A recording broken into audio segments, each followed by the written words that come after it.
সর্বশেষ যে লোকটা জান্নাতে যাবে তাকে আল্লাহ তাআলা জাহান্নামের আগুনে পোড়াতে পোড়াতে ছাই বানিয়ে ফেলবে। আল্লাহ বলবেন, জিব্রাইল যাও একটু দেখো, একটা মাত্র সেজদা দিয়েছে আমাকে, এরকম কাউরে পাওয়া যায় কিনা। বাটি চালান দিয়ে দেখো পাওয়া যায় কিনা। খুঁজে খুঁজে কাউরে পাবে না। আল্লাহ বললেন আবার দেখো, খুঁজে খুঁজে একজনকে পাবে, সামান্য ইমানের ছিটে ফোঁটা তার অন্তরে ছিল। আল্লাহ বলবেন, যেহেতু ছিটে ফোঁটা আছে, অনেক মায়ের খাইছে, ওকে বের করে জাহান্নাম থেকে বের করে একটা নির্ধারিত দূরত্বে রেখে দাও। রেখে দেয়া হবে, কিন্তু জাহান্নামের আগুনের লেলিহান শিখাতে তার গা ঝলসে যাবে। সে আল্লাহর ডেকে বলবে, মাবুদ তোমার কাছে আমি কিছু চাই না, জাহান্নাম থেকে তুমি আমাকে বের করেছো, জীবন নদীর পানি তুমি আমার গায়ের মধ্যে ঢেলে দিয়েছো, আমি আবার সজীবতা ফিরে পেয়েছি। আমি তোমার কাছে জান্নাত চাই না, শুধু নিরাপদ একটা দূরত্বে আমাকে রেখে আসো, যাতে জাহান্নামের আগুন আমারে কষ্ট দিতে না পারে। আল্লাহ, আমি কিন্তু তোমার কাছে জান্নাত চাই না। কি চাই না? জান্নাত চাই না, কিন্তু জাহান্নামের আগুন আমারে কষ্ট দিচ্ছে, এতটা দূরত্বে রাখো যাতে জাহান্নামের আগুন আমার গায়ে না লাগে। আল্লাহ বললেন, ওকে রাখবো, কিন্তু আমার সাথে একটা কন্ট্রাক্টে যেতে হবে, যে এটা তোমাকে দিলে তুমি আর নতুন করে কিছু চাবা না। সে বলবে আমি রাজি, কন্ট্রাক্ট হয়ে যাবে। আল্লাহ জিব্রাইলকে বলবেন, যাও এমন দূরত্বে রাখো যাতে জাহান্নামের আগুন ওরে কষ্ট না দেয়। রেখে আসা হবে, অনেক দিন সে ওখানে আনন্দে থাকবে, আল্লাহ শুকরিয়া করবে। সে মনে মনে বলবে, বেঁচে গিয়েছি, আমি বেঁচে গিয়েছি, জীবনে আর কিছু চাই না, জাহান্নাম থেকে আমি বেঁচে গিয়েছি। অনেকদিন থাকার পরে মনে মনে ভাববে, বাইসা তো গেছি, কিন্তু নতুন করে একটু ট্রাই করে দেখি, জাহান্নামের সৌন্দর্যের দৃশ্য একটু চোখ দিয়ে অবলোকন করা যায় কিনা। সে আল্লাহরে ডেকে বলবে, আল্লাহ ইনদি সুআল, আমার একটা ফরিয়াদ আছে। কি ফরিয়াদ? আল্লাহ আগেই বলে রাখি, আমি কিন্তু জান্নাতে যেতে চাই না। আল্লাহ বলবেন, কি চাও?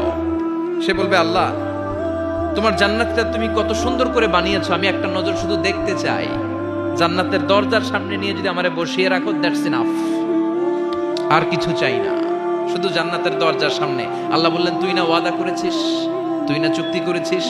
সে বলবে, আল্লাহ আমারে হতভাগা বানাইয়া তোমার কি লাভ? সুবহানাল্লাহ পড়েন। আমারে তুমি হতভাগা বানিও না। আল্লাহ বলে, ঠিক আছে, আবার সিগনেচার কর যে জান্নাতের দরজার সামনে বসিয়ে দিলে আর কিছু চাবি না।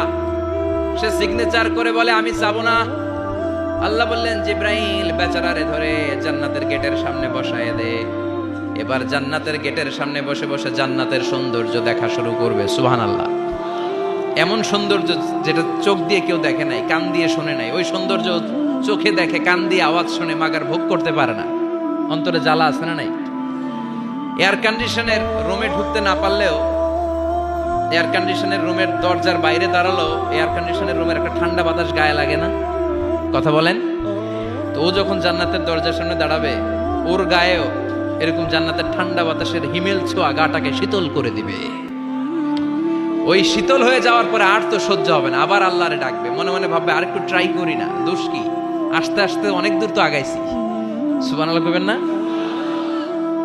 এবার আল্লাহরে বলবে, আল্লাহ ইনদি সুআল, আল্লাহ তুমি যদি কোনো বিষয়ে নতুন করে ডিসিশন নাও, তোমারে জিজ্ঞেস করার মতো কি কেউ আছে?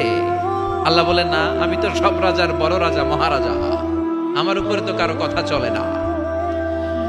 ওই হতভাগা লোকটা বলবে, আল্লাহ এত সুন্দর জান্নাত তুমি বানালাম, চোখ দিয়ে সৌন্দর্য দেখি, কান দিয়ে আওয়াজগুলো শুনি, হুর আর গেলমান হেঁটে বেড়ায়, এত সুন্দর জান্নাত চোখ দিয়ে দেখি, ঢুকতে পারি না, আমারে কষ্ট দিয়ে তোমার কি লাভ? ও আল্লাহ, আমারে তুমি মাফ করে দাও, জান্নাতের চিপার মধ্যে এক কর্নারে তুমি একটু আমারে জায়গা করে দাও। আল্লাহ বলবেন, ওয়াই হাক ইবনা আদম, তোর ধ্বংস হোক হে আদম জাত, মা আগদারাকা, তোর যে বড় গাদ্দার আমি আমার সৃষ্টিকুলে কাউরে দেখি নাই, কারণ তুই আমার সাথে চুক্তি করিস আর চুক্তি ভঙ্গ করিস।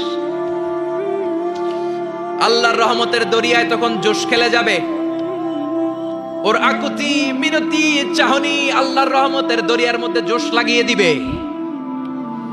আল্লাহর দয়া হয়ে যাবে, মায়া হয়ে যাবে। আল্লাহ বলবেন, ঠিক আছে, জান্নাতে যা।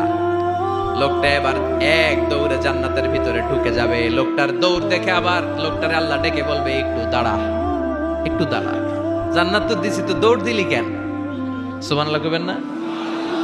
লোকটি বলবে, আল্লাহ প্ল্যান তো আমি কম করি নাই, এত চেষ্টার ফলে আমি আসতে পারছি, আবার যদি তুমি বাইর করে দাও, এই জন্য এক দৌড়ে এমন চিপার মধ্যে লুকামো যাতে তুমি আমার না দেখো।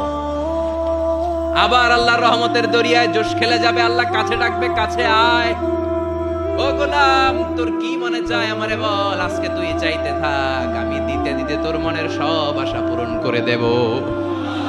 লোকটা খুশি হয়ে বলবে, আল্লাহ আমারে এটা দাও, বাড়ি দাও, গাড়ি দাও, নারী দাও, এটা দাও, ওটা দাও, একের পর এক চাইতে থাকবে, আল্লাহ সব তারে দিতে থাকবে। চাইতে চাইতে লোকটার সব চাওয়া যখন শেষ, সে বলবে, আল্লাহ আর আমার চাওয়ার কিছু নাই। আল্লাহ বলেন, নো, এত তাড়াতাড়ি যে তুমি খেলা শেষ করতে পারবা না মনু, আমার সাথে তোমার এই খেলা আরো লম্বা সময় চলতে হবে, তোমার অনেক কিছু চাইতে হবে। তুই আজকে চাইতে চাইতে তোর সব চাও আমার কাছে বলবি, আর আমি দিতে দিতে তোর জীবন ধন্য করে দেব। সে আবার চাইতে শুরু করবে, আল্লাহ এটা দাও, ওটা দাও, ওটা দাও, আল্লাহ দিতে দিতে সব দিবে। এরপরে বলবে, আল্লাহ মাফও চাই, দোয়াও চাই, আর চাওয়ার কিছু নাই। আল্লাহ বলবেন, তাই ঠিক আছে, তোরে আমি জান্নাতে ঢুকাই দিলাম, তবে মনে রাখিস তোর জান্নাতটা হবে সবচেয়ে ছোট জান্নাত, আর তোর জান্নাতটা হবে এই পৃথিবীর 10 গুণ। চিল্লায় এখন সুবহানাল্লাহ। বুখারীর বর্ণনা, আখিরু মান দাখালাল জান্নাহ, যে লোকটা সর্বশেষ অনেক মাইর খাইয়া রিমান্ডে থাকার পরে জান্নাতে ঢুকবে, তার জান্নাতটা যদি পৃথিবীর 10 গুণ হয়, তাহলে আমাদের সবাইরে ফেরদাউসে ঢুকাতে আল্লাহর কোনো সমস্যা আছে? চিল্লায় বলেন, সমস্যা আছে? এজন্য আমরা আল্লাহর কাছে কোন জান্নাত চাই? কথা বলেন।